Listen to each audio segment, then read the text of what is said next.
ಎಂದಿಗೂ ಸಾಧ್ಯವಿಲ್ಲ. ತಮ್ಮನಾದ ಕೀಚಕನೇ, ಬೇರೆ ಯಾರನ್ನಾದರೂ ಬೈತು ತಕ್ಷಣವೇ ತಕ್ಕ ನಿನಗೆ ವಶ ಮಾಡಿಕೊಡುವೆನು. ಗಂಧರ್ವ ಪುರೇಂದ್ರಿಯಾದ ಆಕೆಯ ಮೇಲೆ ಇರುವ ಮೋಹವನ್ನು ಬಿಟ್ಟು ಬಿಡು. ಕೀಚಕಾಗ್ನಿ ಧೀಮಣಿ.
ಎಷ್ಟು ಹೇಳಿದ್ರು ನನ್ನ ಮಾತನ್ನು ಮೀರುವಿಯಲ್ಲ. ಎಂಥ ದುಷ್ಟನ ನೀನು, ಎಂಥ ಭ್ರಷ್ಟನ ನೀನು, ಎಂಥ ದುರ್ಮಾರ್ಗನ ನೀನು.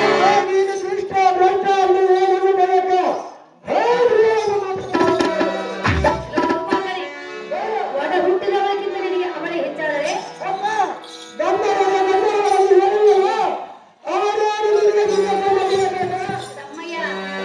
ನನಗಿಂತ ನಿನಗೆ ಅವಳಿ ಹೆಚ್ಚಾದರೆ ಇಲ್ಲ, ನೀನೇ ಹೆಚ್ಚು ನನಗೆ.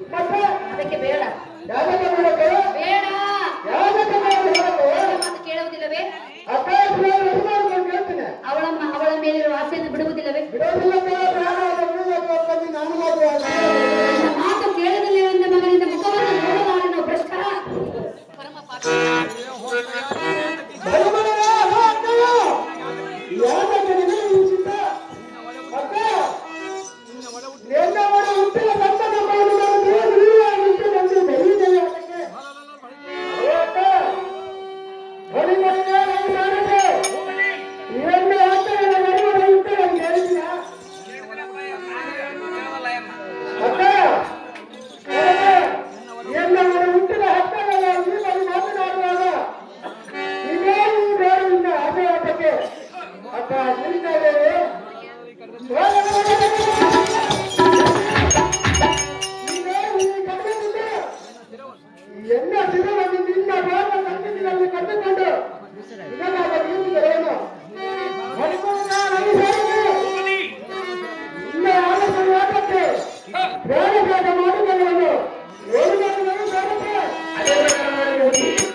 ಸುಮ್ಮನೆಯನ್ನ ಮಾತನ್ನು ಕೇಳುವುದು ನಿನ್ನ ಜೀವನವು ಚೆನ್ನಾಗಿರುವುದು.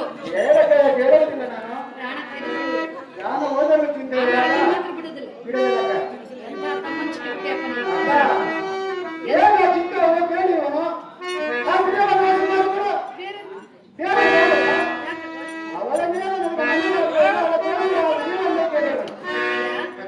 ಪ್ರಾಣ ಕಳೆದುಕೊಳ್ಳಬೇಡ. ನಿನ್ನ ಆಸೆಯನ್ನು ನೆರವೇರಿಸುವುದು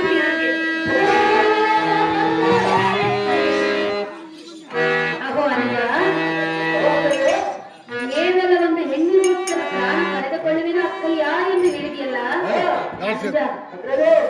ಕೇಳು.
ಆಗಬೇಕೆಂದು ಹಣೆಬರದಲ್ಲಿ ಬರೆದಿದ್ದರೆ ಅದನ್ನು ತಪ್ಪಿಸಲು ಯಾರ ಕೈಯಿಂದಲೂ ಸಾಧ್ಯವಿಲ್ಲ. ನಿನ್ನ ಆಸೆಯನ್ನು ಪೂರೈಸುವೆನು ಸಂತೋಷದಿಂದೇಳು.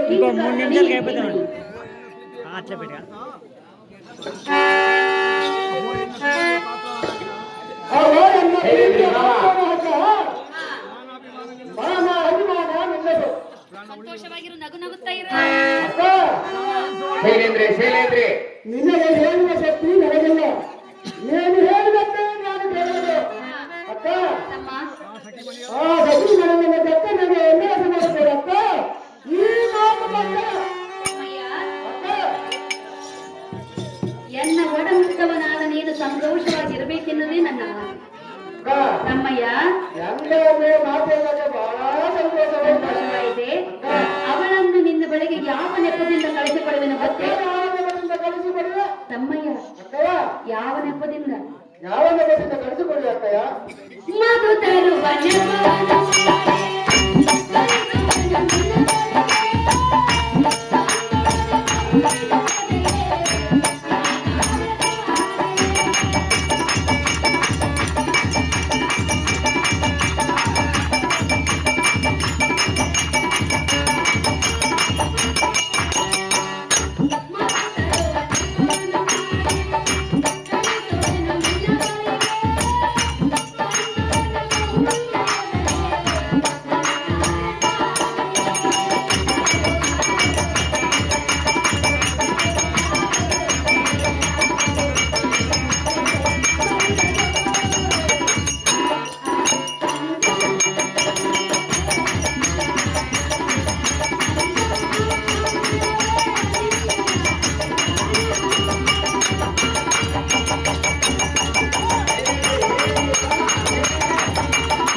ಹೇಗಾಯಿತು? ನಾನು ಸಕ್ಕರೆ ಕುಡಿದು ಅಂತ ಒಂದು ಮಾತು ಅಕ್ಕ. ಒಂದು ಮಾತು ಏನು ಮಾತಾಡ್ತೇವೆ? ಮಧು ತರುವ ನೆಪವನ್ನು ಮಾಡಿ ನಿನ್ನ ಗರ್ಭಿ ಮನೆಗೆ ಅವಳನ್ನು ಕಳಿಸಿಕೊಳ್ಳುವೆನು ತಮ್ಮಯ್ಯ. ನಾವು ಚಾಣಾಕ್ಷತನದಿಂದ ನಿನ್ನ ಕಾರ್ಯವನ್ನು ಸಾಧಿಸಿಕೊಳ್ಳಬೇಕು. ತಕ್ಷಣವೇ ನಿನ್ನ ಗರಡಿ ಮನೆಗೆ ಆಕೆಯನ್ನು ಕಳಿಸಿಕೊಳ್ಳುವೆನು.